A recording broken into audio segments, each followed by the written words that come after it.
Здравствуйте, ребята! Сегодня у нас урок по теме визовое обслуживание по предмету предоставления турагентских услуг, и проведет его наш партнер, преподаватель-совместитель, директор визового центра Майорова Наталья Анатольевна. Проведет она урок со студентами второго курса специальности туризм в колледже БГПУ имени Акмуллы. И пару слов о нашей специальности. Вот уже 10-й год мы будем выпускать специалистов по туризму. И благодаря тому, что БГПУ имени Акмуллы аккредитован движение WorldSkills International, наш колледж имеет площадку, мастерскую по компетенции туризм, где студенты обучаются и осваивают компетенции по таким видам профессиональной деятельности, как предоставление турагентских услуг, предоставление услуг по сопровождению туристов, предоставление туроператорских услуг, предоставление экскурсионных услуг. Приступим к уроку. Итак, первый вопрос. Назовите, пожалуйста, органы власти, регулирующие въезд и выезд за пределы Российской Федерации. Кто ответит? Ага, молодцы. Меня зовут Желобецкая Александра. Органы, которые регулируют въезд и выезд в Российскую Федерацию, занимается ФСБ. Ее функция заключается в охране и контроле государственной границы. Государственная граница считается линия, которая отделяет одно государство от другого и различают сухопутные, воздушные и морские виды границ. Хочу продемонстрировать. На данной странице можно ознакомиться с порядком пересечения государственной границы в период распространения новой вирусной инфекции и с остальными более подробными темами для изучения. Спасибо. Конечно, это Федеральная служба ФСБ России, пограничная служба ФСБ России. Итак, какой основной закон Российской Федерации регулирует порядок въезда и выезда за пределы? То есть тоже документ, регламентирующий порядок въезда и выезда за пределы Российской Федерации. Значит, это что у нас будет? Федеральный закон 114 о правилах въезда и выезда из Российской Федерации. То есть, сейчас покажу. Его можно найти на сайте консультант.ру. Вот он вот так выглядит. Федеральный закон о порядке выезда из Российской Федерации и въезда в Российскую Федерацию. Находим, например, статью 7 2 главы. И здесь говорится о том, чтобы совершить выезд из Российской Федерации, нужен загранпаспорт, и подтверждающие личность документы признаются паспорт, дипломатический паспорт, служебный паспорт, ну и так далее. Также, например, статья 15 3 главы, она говорит о том, что гражданину может быть ограничен въезд и выезд, если он обладает совершенно секретными сведениями, которые относятся к государственной тайне, или он заключил трудовой договор, то есть тоже есть особое ограничение. Также мы можем здесь познакомиться с информацией на этом сайте. Благодарю, спасибо. Так, следующий вопрос. Подскажите мне, с какими странами не имеет сухопутных границ? Значит, я перечисляю, так? Перечисление идет. Корея, Китай, слушаем внимательно, Монголия, Казахстан, Азербайджан, Грузия, Украина, Белоруссия, Польша, Латвия, Эстония, Финляндия, США, Норвегия, Япония. Какие из этих стран? Исключительно морские границы России имеет США и Япония. А можешь показать нам границу сухопутную Российской Федерации с Эстонией? Хорошо, конечно.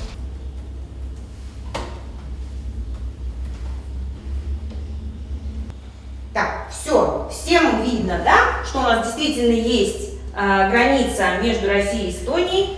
Молодец, спасибо большое. Следующий вопрос у нас с подковыркой. Ребята, подскажите, пожалуйста, каким образом можно вывести наличные денежные средства в сумме $50 000 США за пределы Российской Федерации? Ну, давайте. Сейчас вам покажу, как Для этого нужно зайти на сайт Федеральной таможенной службы.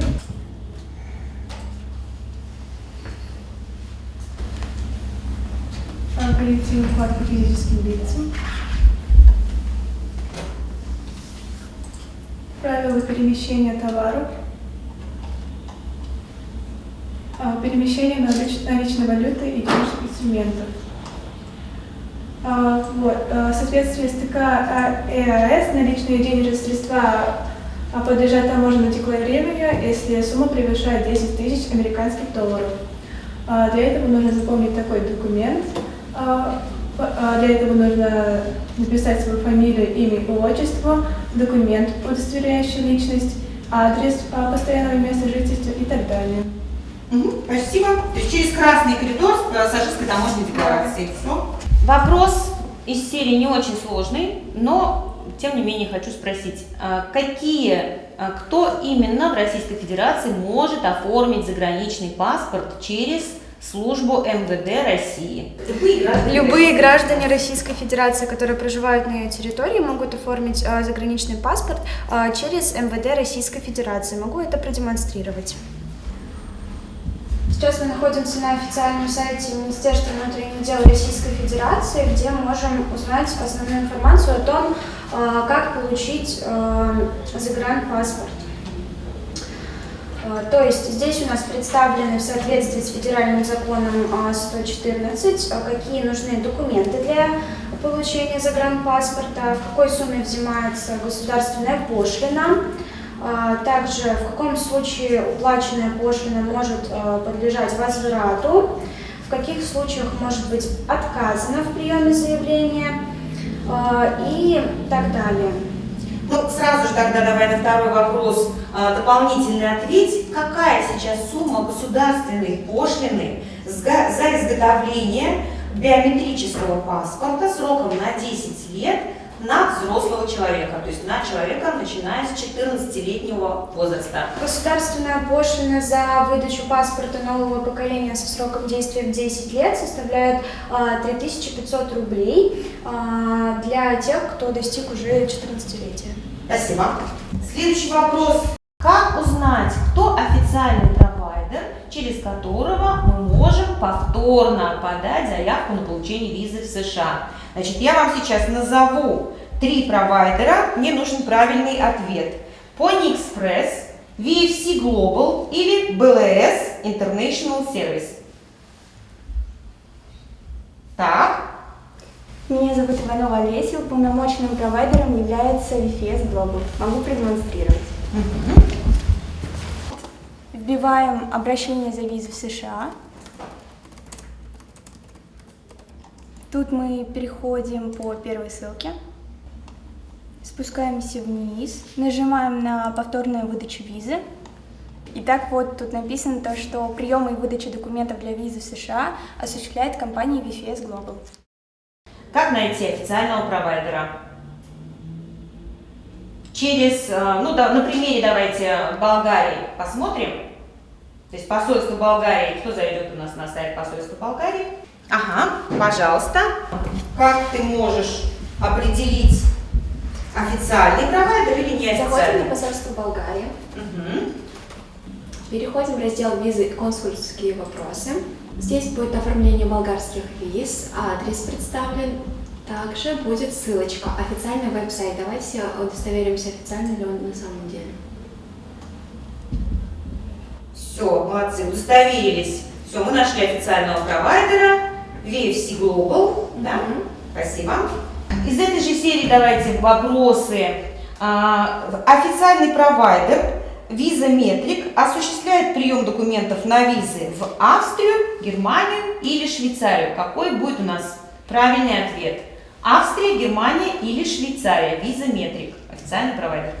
Меня зовут Сидортинова Лиза, и уполномоченный провайдер Визаметрик осуществляет приемы документов на визу в Германию. Я могу вам показать.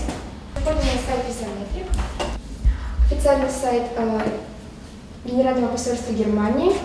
Мы здесь можем увидеть всю необходимую информацию, также какие документы мы подаем на подачу визы, и также вы можете увидеть дополнительные услуги. А подскажи, пожалуйста, к какому консульскому округу относится Республика Башкортостан? Как узнать это? К к Москве или к Екатеринбургу? Республика Башкортостан относится к Генеральному консульству Германии в Екатеринбурге. Хорошо. У нас есть уполномоченный провайдер Pony Express, который тоже осуществляет прием и обработку визовых заявлений. Вот сейчас, внимание, пожалуйста, будьте внимательны. Я перечислю страны, а вы мне скажете, какие из них неверные. Значит, Pony Express осуществляет прием документов на визу в Японию, Эстонию, Латвию, Литву, Китай, Сингапур.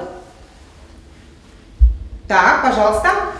Меня зовут Вика. В Эстонию и Литву прием документов через Pony Express невозможен. Сейчас я вам это покажу. Да, пожалуйста, продемонстрируй нам свое утверждение. Заходим на официальный сайт Pony Express, на вкладку «Визовый сервис». И здесь мы можем увидеть, в какие страны возможно подать визу. Это Латвия, Япония, Китай и Сингапур. Угу.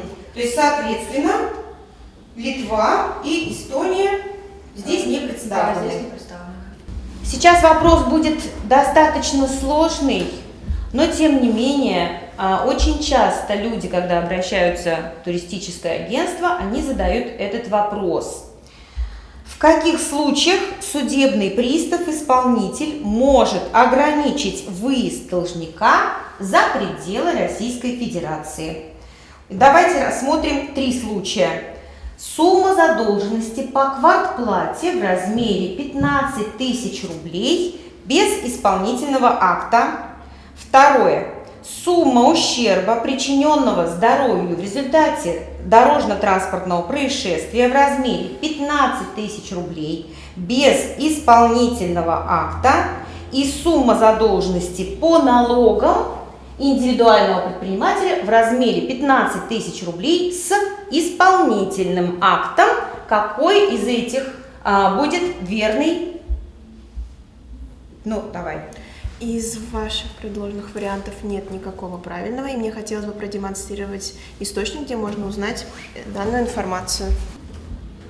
В статье 67 Федерального закона 229 можно ознакомиться с ответом на данный вопрос. Все, молодец, замечательно. Давайте посмотрим на примере итальянского визового центра. Сейчас кто у нас, пожалуйста? Итали ВМС. Кто зайдет на сайт? И посмотрим, какие документы являются финансовыми гарантиями. Я помогу. Для Италии, для подачи на визу в Италии. Итальянский визовый центр. Пожалуйста, Кристина. Визовый центр Италии. Находим ВМС сайт. Теперь давайте посмотрим, что в документах у нас будет. В документах. И вот находим там финансовые гарантии. Ну и, пожалуйста, всех ознакомим с информацией, что в качестве финансовой гарантии принимает Италия. В качестве финансовой гарантии принимаются такие документы, как оригинал выписки о состоянии счета заявителя, заверенной печатью банка и подписью лица, оформившего документ. Также оригинал ксерокопии сберкнижки, ксерокопия лицевой стороны карты плюс чек из банкомата и банковская гарантия. Ну, замечательно. То есть мы здесь вот перечислены все требования, и мы четко видим, что у нас, например, ксерокопия банковской карты плюс чек об остатке, выданный банкоматом, будет приниматься в качестве финансовой гарантии. Да, Кристина, верно? Все молодцы. Я надеюсь, что у нас наши абитуриенты, которые захотят прийти и узнать ответы на все вопросы касательно оформления визовых документов, турпоездок, вы им будете в дальнейшем помогать. Да. Спасибо.